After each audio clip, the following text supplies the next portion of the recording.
8+8 సున్నాని మేము ఉత్తగానే అనలేదు. 8 మంది బీజేపీ ఎంపీలు, 8 మంది కాంగ్రెస్ ఎంపీలు. నిన్న పార్లమెంటులో కేంద్ర ప్రభుత్వం పక్క రాష్ట్రంలో ఉండే కెన్ బెత్వా ప్రాజెక్టుకు జాతీయ హోదా ఇచ్చింది. ఇవతల ఆంధ్రాలో పోలవరం ప్రాజెక్టుకు జాతీయ హోదా ఇచ్చింది. కర్ణాటకలో అప్పర్ భద్రా ప్రాజెక్టుకు జాతీయ హోదా ఇచ్చింది. కానీ తెలంగాణలో ఒక్క ప్రాజెక్టు కూడా ఇవాళ వరకు అటు పాలేశ్వరం గానీ ఇటు పాలమూరు రంగారెడ్డి ఎత్తిపోతల పథకం గానీ మేము 10 ఏళ్లు అడిగాం, జాతీయ హోదా ఇవ్వలేదు.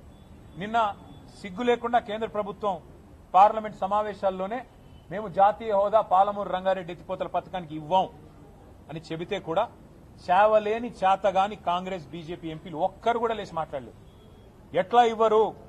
మీరు మీ భారతీయ జనతా పార్టీయే కదా పాలమూరులో జరిగిన బహిరంగ సభలో హామీ ఇచ్చింది, జాతీయ హోదా ఇస్తామని చెప్పింది మీరే కదా అని నిలదీసే సత్తా కూడా ఇవాళ అక్కడ ఉన్న ఎంపీలకు లేదు. ఎందుకంటే అక్కడ గులాబీ కండువా కప్పుకున్న ఎంపీలు లేరు.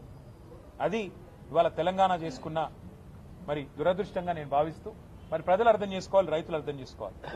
తెలంగాణ ప్రజల ప్రయోజనాల కోసం పోరాడే వాళ్ళు, పేగులు దిగేదాకా కొట్లాడే వాళ్ళు, రాజీ లేని పోరాటం చేసేవాళ్ళు ఒక్క బీఆర్ఎస్ పార్టీ వాళ్ళు మాత్రమే. కాంగ్రెస్ బీజేపీలకు ఓటేసి 8 మంది వాళ్ళని 8 మంది వీళ్ళని ఎంపీలుగా పంపి కత్తి వాళ్ళ చేతికి ఇచ్చి యుద్ధం మమ్మల్ని చేయమంటే ఎలా చేయాలి అర్థం చేసుకోమని కోరుతూ, భవిష్యత్తులోనైనా మరి తెలంగాణ కోసం రాజీ లేకుండా పోరాటం చేసే వాళ్ళని మాత్రమే ఎన్నుకోవాలని నా ప్రార్థన. Thank you.